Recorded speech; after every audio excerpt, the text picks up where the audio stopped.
Hello friends, welcome back to my YouTube channel. आज हम lipid chapter का एक बहुत ही इम्पॉर्टेंट टॉपिक पढ़ेंगे जिसका नाम है beta oxidation of fatty acid. So let start the topic. Firstly, beta oxidation of fatty acid is a process by which fatty acid are broken down to produce energy.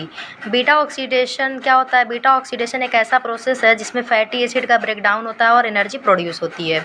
The beta oxidation of fatty acid occur in 3 stage. जो beta oxidation होता है वो 3 stage में होता है। पहला stage है activation of fatty acid in the cytosol. पहला एक्टिवेशन होता है फैटी एसिड का साइटोप्लाज्म में या फिर साइटोसोल में। दूसरा transport of activated fatty acid into mitochondria. उसके बाद ट्रांसपोर्ट होता है एक्टिवेटेड जो फैटी एसिड होता है उसका माइटोकॉन्ड्रिया में। And then beta oxidation of fatty acid जो लास्ट स्टेप है वो होता है मैट्रिक्स ऑफ माइटोकॉन्ड्रिया में। तो हम स्टेप बाय स्टेप देखेंगे कैसे होता है। पहला है एक्टिवेशन ऑफ फैटी एसिड। इसमें क्या होता है, जो फैटी एसिड होता है वो चेंज होता है असाइल एडिनाइलेट में in the presence of enzyme acyl coenzyme synthetase, जिसको थायोकाइनेज के नाम से भी जानते हैं। यहाँ पे एक एटीपी यूज होता है। जब उसके बाद असाइल एडिनाइलेट जो होता है वो चेंज होता है असाइल कोएंजाइम में।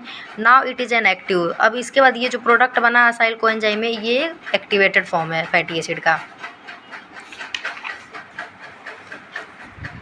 अब सेकेंड स्टेप हम देखेंगे transport of activated fatty acid into mitochondria, जिसको कार्निटिन ट्रांसपोर्ट सिस्टम के नाम से भी जानते हैं।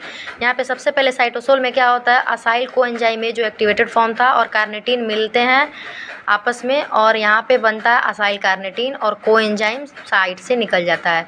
इसको बोलते हैं कार्निटिन ट्रांसफरेज फर्स्ट। एंजाइम की मदद से यहाँ पे ये बनता है असाइल कार्निटिन। उसके बाद ये असाइल कार्निटिन जो होता है इनर माइटोकॉन्ड्रियल मेम्ब्रेन की मदद से माइटोकॉन्ड्रियल मैट्रिक्स में प्रवेश करता है और यहाँ पे असाइल कार्निटिन जो होता है सेपरेट हो जाता है। कार्निटिन वापस से इधर साइड हो जाता है और असाइल कोएंजाइम ए के साथ मिलकर असाइल कोएंजाइम बनाता है और फिर कार्निटिन जो होता है वापस इनर माइटोकॉन्ड्रियल मेम्ब्रेन की मदद से वापस साइटोप्लाज्म में आ जाता है और ये प्रक्रिया हमेशा चलती रहती है। अब थर्ड स्टेप है beta oxidation of fatty acid in the matrix of mitochondria. इसमें क्या होता है, beta oxidation of fatty acid give one molecule of 2 carbon atom compound called acetyl coenzyme A which enter in Krebs cycle to produce energy. Beta oxidation of fatty acid में क्या होता है, last में 2 carbon compound का एक product बनता है, इसको एसिटाइल कोएंजाइम ए के नाम से जानते हैं और लास्ट में क्रेब्स साइकिल में एंटर करके एनर्जी प्रोड्यूस करता है। अब beta oxidation of fatty acid जो मैट्रिक्स ऑफ माइटोकॉन्ड्रिया में होता है 4 स्टेप में होता है, फिर 4 रिएक्शंस होते हैं इसमें। 4 reactions are occur in beta oxidation of fatty acid. पहला होता है ऑक्सीडेशन, दूसरा होता है हाइड्रेशन, तीसरा होता है सेकेंड ऑक्सीडेशन और फोर्थ होता है क्लीवेज। पहला ऑक्सीडेशन में क्या होता है, FADH2 प्रोड्यूस होता है। दूसरा हाइड्रेशन में क्या होता है, वाटर ऐड होता है। सेकेंड ऑक्सीडेशन में NADH प्रोड्यूस होता है और लास्ट क्लीवेज या थायोलाइसिस जिसको बोलते हैं, इसमें एसिटाइल कोएंजाइम में और एक shorter fatty acid acyl coenzyme में बनता है। तब इस रिएक्शन को हम देखते हैं क्या होता है। सबसे पहले असाइल कोएंजाइम में चेंज होता है ट्रांस इनोइल कोएंजाइम में in the presence of enzyme acyl coenzyme dehydrogenase. उसके बाद ट्रांस इनोइल कोएंजाइम में चेंज होता है बीटा हाइड्रोक्सी असाइल कोएंजाइम में in the presence of enzyme hydratase या फिर इनोइल कोएंजाइम हाइड्रेटेज।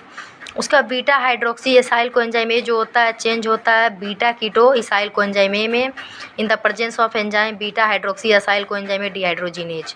उसका बीटा कीटो इसाइल कोएंजाइम ए जो होता है वो चेंज होता है असाइल कोएंजाइम में एंड एसिटाइल कोएंजाइम में।